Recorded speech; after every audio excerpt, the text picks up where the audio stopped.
മലപ്പുറം ഒമാനൂർ സ്വദേശിയായ ഫൈസൽ അവധി കഴിഞ്ഞ തിങ്കളാഴ്ച ഗൾഫിലേക്ക് തിരിച്ചു പോകാനുള്ള ഒരുക്കത്തിനിടെ രാത്രി 10 മണിയോടെയാണ് സുഹൃത്തായ ഷമീം വീട്ടിലെത്തിയത്.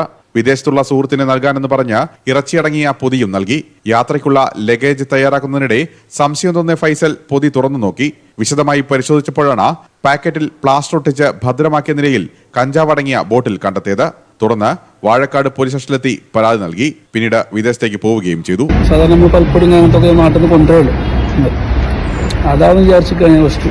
പിന്നെ എന്തോ അതിന്റെ പ്ലാസ്റ്റർ കഴിച്ച് തുറന്നു നോക്കിയപ്പോഴാണ് കഞ്ചാവാന്ന് മനസ്സിലായത്. തുടർന്ന് വാഴക്കാട് പോലീസ് ഷമീമിനെ അറസ്റ്റ് ചെയ്യുകയായിരുന്നു.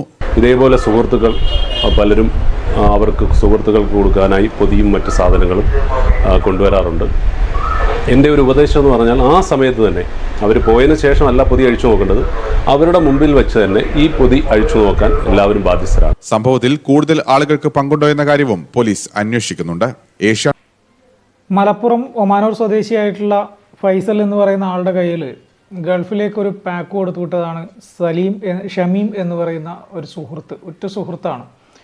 ഷമീം ഗൾഫിലുള്ള ഒരാൾക്ക് കൊടുക്കാനെന്നും പറഞ്ഞിട്ട് ഈ ഫൈസലിൻ്റെ കയ്യിലൊരു പൊതി കൊടുക്കുന്നു. ഫൈസൽ ഇത് പാക്ക് ചെയ്യുന്ന സമയത്ത് ഇതൊന്ന് പൊട്ടിച്ച് പാക്ക് ചെയ്യാം, കാരണം ബാഗിൽ ഒതുങ്ങാത്തതുകൊണ്ട് പൊട്ടിച്ച് പാക്ക് ചെയ്യാമെന്ന് പറഞ്ഞിട്ട് ആ കവർ പൊട്ടിച്ച് നോക്കിയപ്പോഴാണ് ഒരു പ്ലാസ്റ്റർ ഒട്ടിച്ച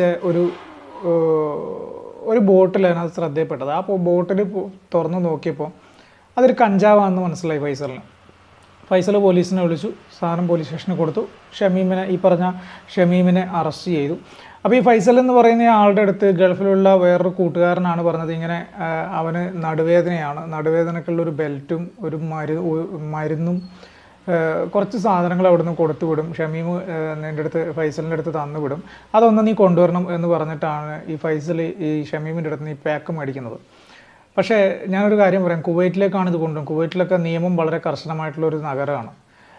നമ്മുടെ നാട്ടിലെ പല ആളുകൾക്കും ഇതുപോലെ അബദ്ധം പറ്റിയിട്ട് അല്ലെങ്കിൽ ചതിവ് പറ്റിയിട്ട് കുവൈറ്റ് അല്ലെങ്കിൽ ഗൾഫ് കൺട്രീസിലെ പല ജയിലുകളിലും കിടക്കുന്നത് നമ്മൾ കണ്ടിട്ടുണ്ട്.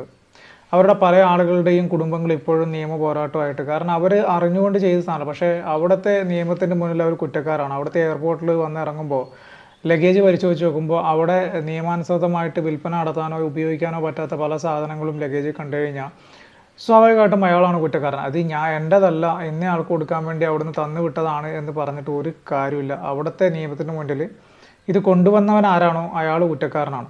അപ്പോൾ അതുകൊണ്ട് തന്നെ അങ്ങനെ ഒരുപാട് ആളുകൾ അവിടുത്തെ രാജ്യത്ത് പല ഗൾഫ് കൺട്രീസിലും ജയിലുകളിൽ കഴിയുന്നുണ്ട് എന്ന വസ്തുത നമുക്കെല്ലാവർക്കും അറിയുന്നതാണ്. അങ്ങനെ ആ ജയിലിൽ കിടക്കാതെ രക്ഷപ്പെട്ടു പോയ അവരുടെ വീട്ടുകാരുടെയൊക്കെ ഭാഗ്യം കൊണ്ട് ഒക്കെയാണ് എന്ന് വിചാരിക്കുക, രക്ഷപ്പെട്ടു പോയ ഫൈസലിൻ്റെ ഒരു വാർത്തയാണ് നമ്മളിപ്പോൾ കണ്ടത്. ഫൈസലിന് ഉറ്റ സുഹൃത്ത് ഒരു കവർ കൊണ്ട് കൊടുക്കുന്നു, അത് പൊട്ടിച്ചു നോക്കിയപ്പോൾ അതിനകത്ത് കഞ്ചാവ്. ഗൾഫിലുള്ള ചങ്ങാതിയോട് ഫൈസൽ ഈ കാര്യം സംസാരിച്ചപ്പോൾ അയാൾ ആദ്യമൊന്നും സമ്മതിച്ചില്ല, പക്ഷേ പിന്നീട് അയാൾ പറഞ്ഞു അത് എനിക്കൊരു അബദ്ധം പറ്റിയതാണ് എന്ന് പറഞ്ഞു. എന്താ അബദ്ധം പറ്റില്ല, അയാൾക്കറിയില്ലേ ഗൾഫിൽ ഈ സാധനം കൊണ്ട് എയർപോർട്ടിൽ വന്ന് ഇറങ്ങിക്കഴിഞ്ഞ് കഴിഞ്ഞാൽ അവിടെ പോലീസ് പിടിക്കും, എയർപോർട്ടിൽ വന്ന് ഇറങ്ങിക്കഴിഞ്ഞ് കഴിഞ്ഞാൽ അവിടുത്തെ സെക്യൂരിറ്റിയിൽ കസ്റ്റംസ് പിടിക്കും എന്നുള്ള കാര്യം അറിയില്ലേ.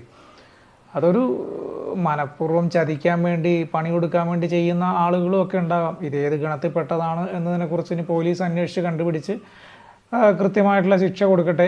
ഇനിയെങ്കിലും ഈ ഗൾഫിലേക്കോ മറ്റ് രാജ്യങ്ങളിലേക്കോ ഒക്കെ പോകുന്ന ആളുകൾ എത്ര അടുത്ത സുഹൃത്തായാലും പൊതി തന്നു കഴിഞ്ഞാൽ അത് പരിശോധിച്ചിട്ട് മുമ്പൊക്കെ നമ്മളെ നാട്ടിൽ നിന്ന് ഹോമിയോ മരുന്നുകൾ ഗൾഫിലേക്ക് കൊണ്ടുപോകുമായിരുന്നു. പലർക്കും അസുഖത്തിന് ഈ ഹോമിയോ സ്ഥിരം ഉപയോഗിക്കുന്ന ആളുകൾക്കൊക്കെ ഇവിടുന്ന്. പക്ഷേ ഇന്ന് ഹോമിയോ മരുന്നുകളൊക്കെ കൊണ്ടുപോയി കഴിഞ്ഞാൽ അവിടെ എത്ര ടെസ്റ്റ് കഴിഞ്ഞിട്ടാണെന്ന് അറിയാം എയർപോർട്ടിൽ നിന്ന് പുറത്തിറങ്ങാൻ പറ്റിയത് മരുന്നാണോ എന്നുള്ളത്, പ്രിസ്ക്രിപ്ഷൻ ഉൾപ്പെടെ.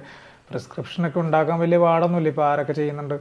അപ്പോൾ അങ്ങനെ പ്രിസ്ക്രിപ്ഷൻ പരിശോധിച്ച് ആ മരുന്ന് തന്നെ അവിടെ ലാബ് ടെസ്റ്റ് കൂടെ നടത്തിയതിന് ശേഷമാണ് ഈ പറഞ്ഞ പോലെ എയർപോർട്ടിൽ നിന്ന് പുറത്തേക്ക് പോകാൻ പറ്റും, അല്ലെ പെട്ടുപോകും. അതുകൊണ്ട് ഞാൻ പറയുന്നത് ഇത്രയേ ഉള്ളൂ, എത്ര വലിയ സുഹൃത്തായാലും എത്ര വലിയ ബന്ധുക്കളാണെങ്കിൽ പോലും ഒരു സാധനം ഗൾഫിലേക്ക് പോകുമ്പോഴോ അല്ലെങ്കിൽ വേറെ എവിടെയേക്കും പോകുമ്പോൾ തന്നു കഴിഞ്ഞാൽ അത് എന്താണ് എന്ന് മനസ്സിലാക്കി അത് മറ്റ് നിയമവിരുദ്ധ പ്രവർത്തനത്തിന് അകത്ത് പോകുന്ന സാധനമൊന്നും അല്ല എന്ന് ഉറപ്പിച്ചതിന് ശേഷം മാത്രം വാങ്ങിച്ചിട്ട് കൊണ്ടുപോയാൽ മതി. ഇത് ഇതുപോലെ യാത്ര ചെയ്യുന്ന ആളുകൾക്കും ഒരു പാഠമാണ് എന്നത് മനസ്സിലാക്കുക.